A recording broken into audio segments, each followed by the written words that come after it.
Firebird here. Welcome back to the channel. Please excuse all the noise in the neighborhood today. If you hear a little human screaming, that's mine.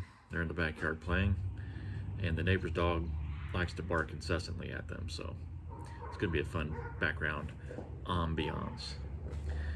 Anyway, today's episode is going to be focusing on the 97 Firebird. Last I left off on this, I had lowered it with the help of my carbon copy, the Detonator, put on a power stop front brake kit for the upgraded LS spindles that I had sourced as well from the Detonator.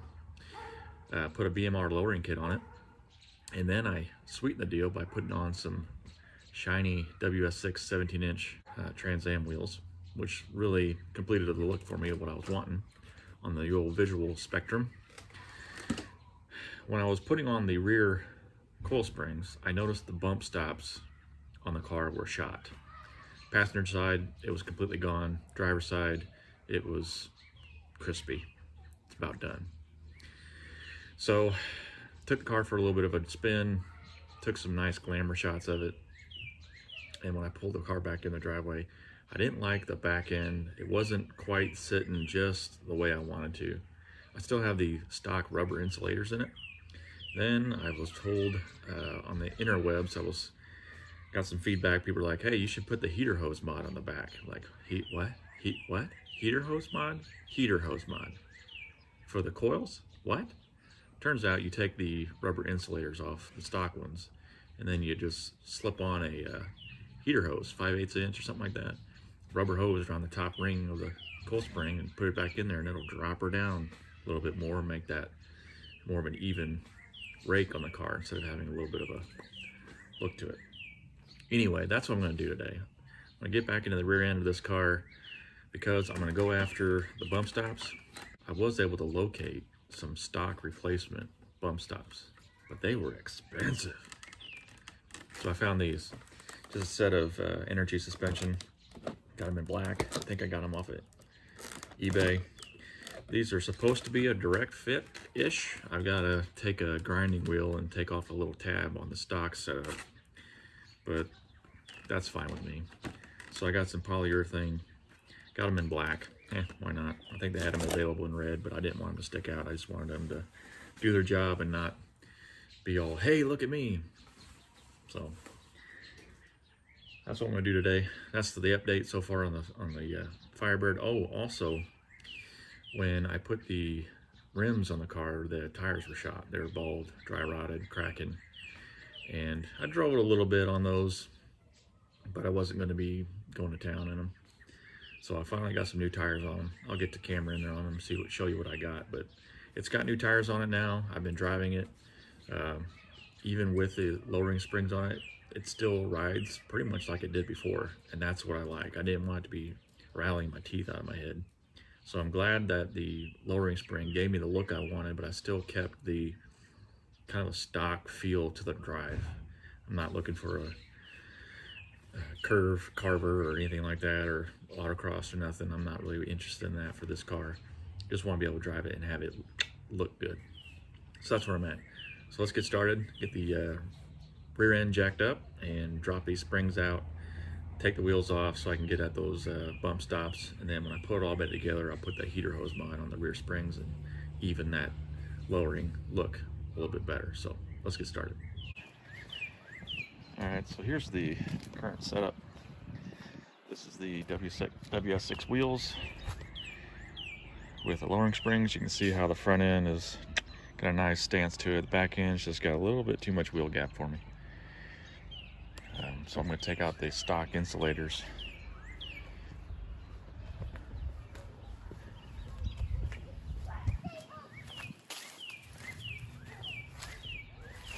So that brake kit looks really good in there. Power stop. I still have the stock rear disc brakes on here. Didn't do anything with those, but checking the wheel gap. Still a little bit too much there for my taste. But here's the tires I went with. General G-Max AS05. They have a pretty decent tread on them. It's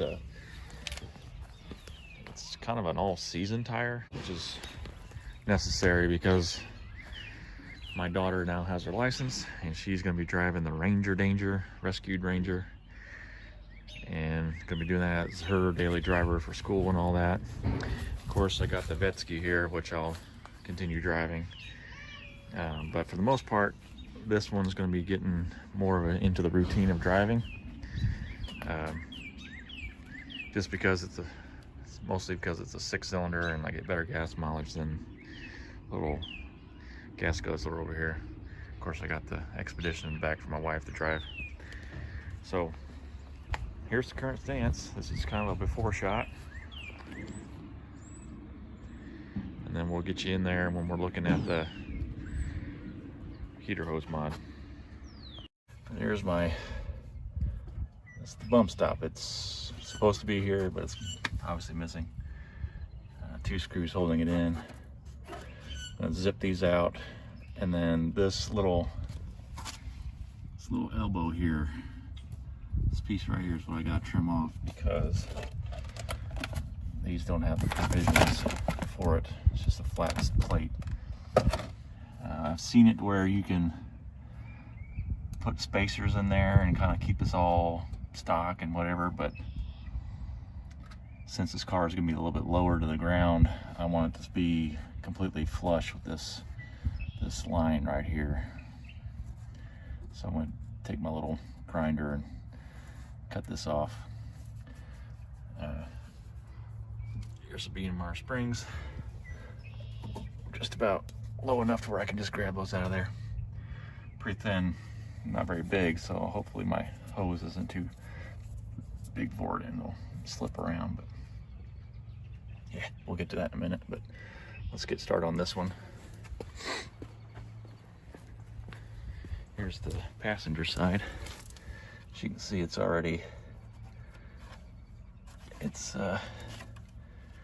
pretty dry rotted. It's kind of like a fibrous material, rubbery, it's weird, it's unusual. That's where it strikes right there. You can kind of see it's already chiseled itself away. So I'm gonna get my socket wrench out here. I don't know, 13 millimeter, maybe. We'll get that out of there and mock up the new one and see what we got. All right, so I shot some knocker loose spray on there and see what happens. Let's see if I can strip these out.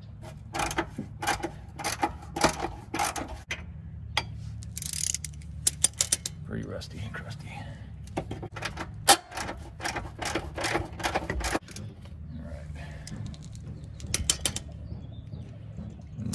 Need to run those through the wire wheel before I put them back in.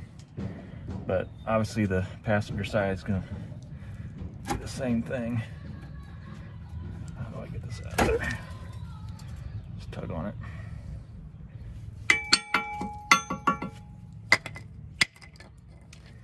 So as you can see, it's got this, I don't know why they did that, but all it does is just trap crap in there, and don't know the point.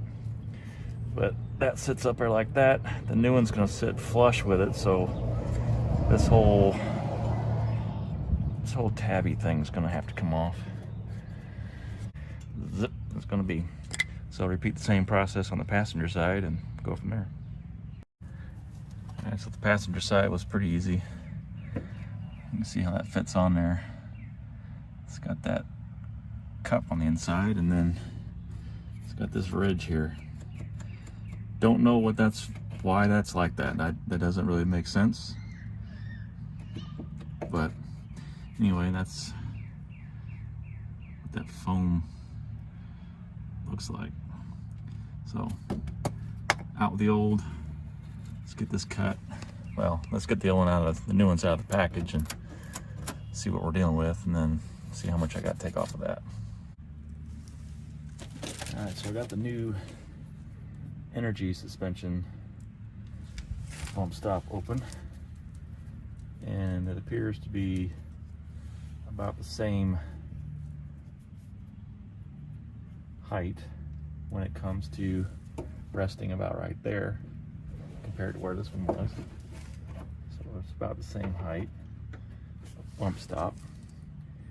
However, this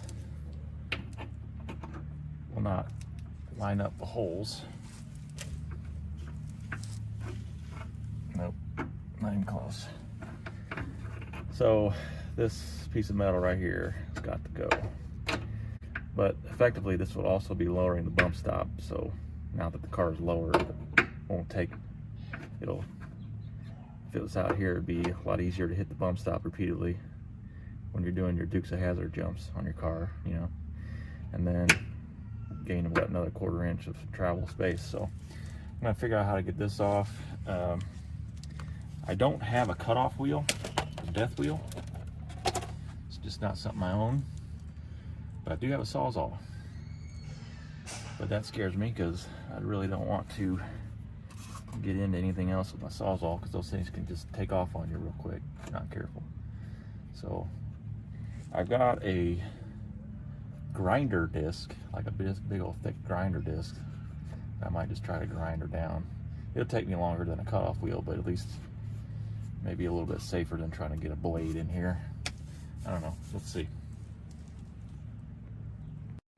Before I go full send with the Sawzall, go with my grinding wheel with the disc on it that's pretty much used up. Let's see if I can just eat away at that.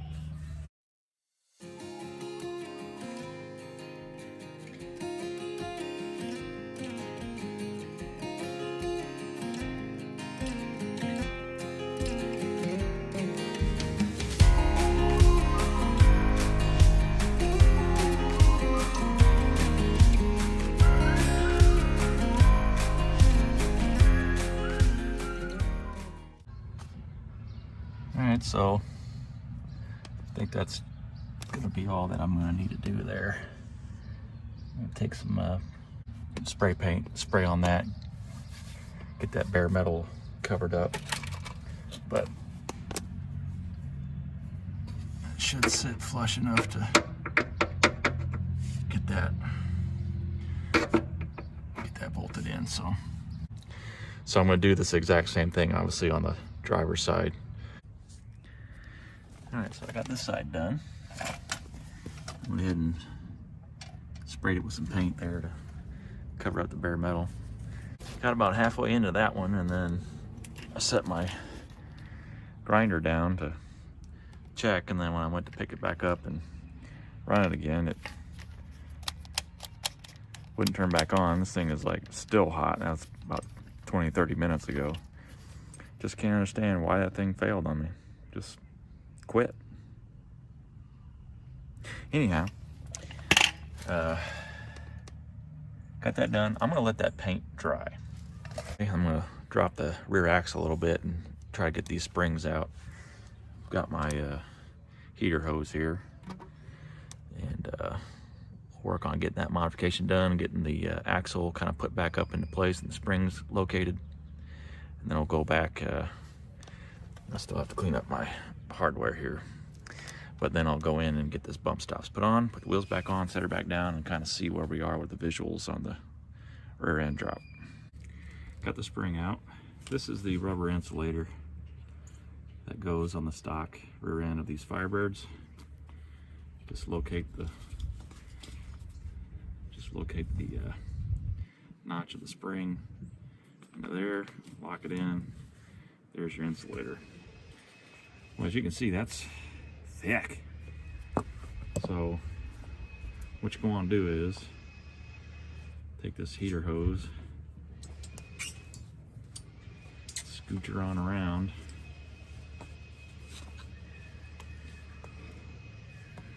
definitely going to be a lot thinner than the stock, so it's actually going to be kind of tight to get this on. So I'm going to take some of that there, knock her loose, kind of lube it up a little bit, and then try to get at least the first revolution done, and then I should have enough for the other side. There you have it. I'm leaving, I don't know, about this much till the end of the coil, just to give it some room. I'd hate for this to continue to slide down and then be metal on metal, so I'm gonna let that be just like that. See, it's quite a bit difference over stock, so slip this one back in there and pull the other one out and do the same thing. All right, try to slide this thing in here. Got the heater hose on there. All right. So that's just resting in there now. Good thing about these stock rubber insulators is it gives it a nice flat surface at the top, even though the coil is uneven, but it's got provision on the inside for it to be uneven so that it'll sit flat on top. So don't know which would be the best way to mount this in here, if I should have the end of the coil be at the front. Sure, let's do that. Let's get the other one in and I'll start jacking the axle up and putting tension on these springs.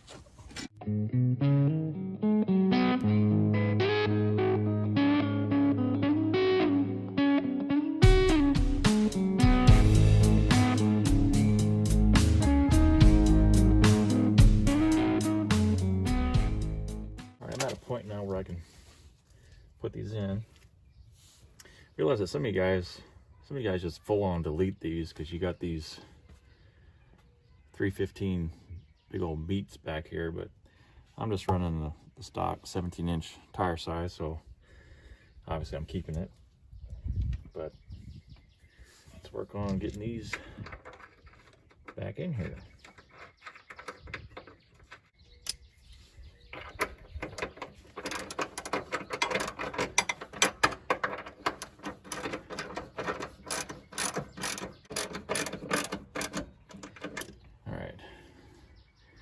Got one of these German torque wrenches, so I'm going to torque this down to good and tight and call it good.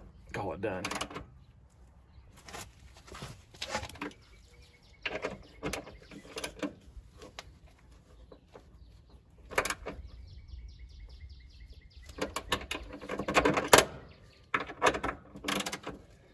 You want to go till you just start to feel it stripping out, and then you're done.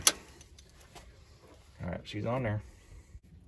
This side is completed. Let's work on the other one. So let's get these in here.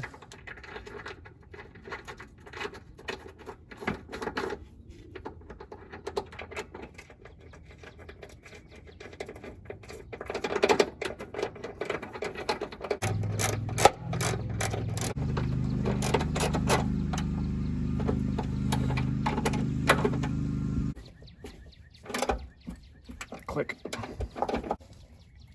Click. Good enough.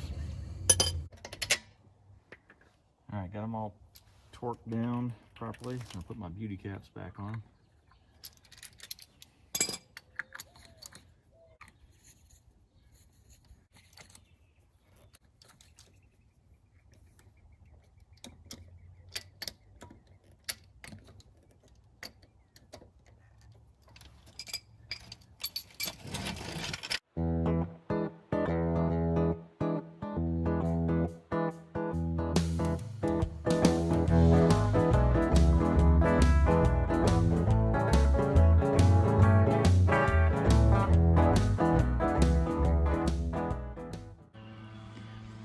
Well, after a couple hours of goofing off here, I was able to get it finished up.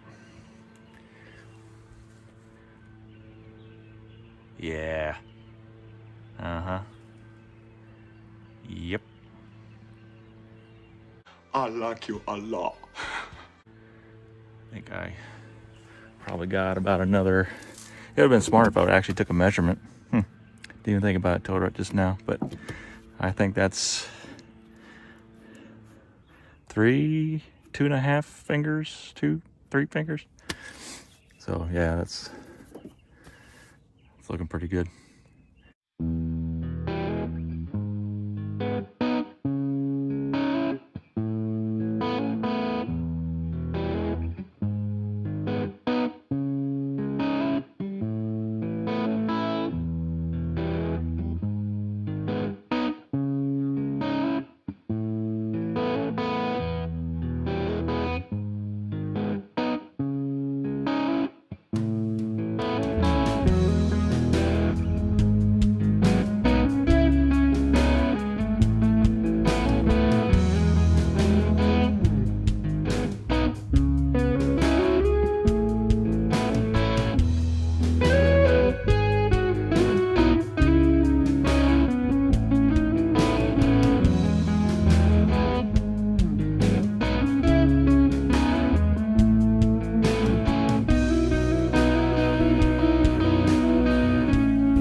Well, there you have it.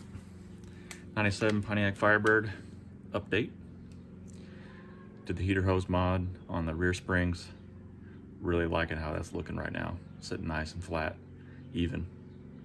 Went ahead and did the bump stop upgrade to some Energy suspension brand. We'll see how it holds up. And that really concludes the ride height, look, wheel combo that I wanted on this car since the day I bought it. Even before the day I bought it. I've always wanted a 97 style F-body with the 17-inch rims. Basically that Formula WS6 look. One of these days I might be able to find a ram air hood for this thing. Who knows? Maybe. Yeah, I know what you're thinking. Hey, it's a V6. Why are you making it look like a Formula WS6? Because I want to. Okay. Anyway, thanks for watching. This is Throwbill here. We'll hit that like switch on your way out. We'll see you next time. God bless.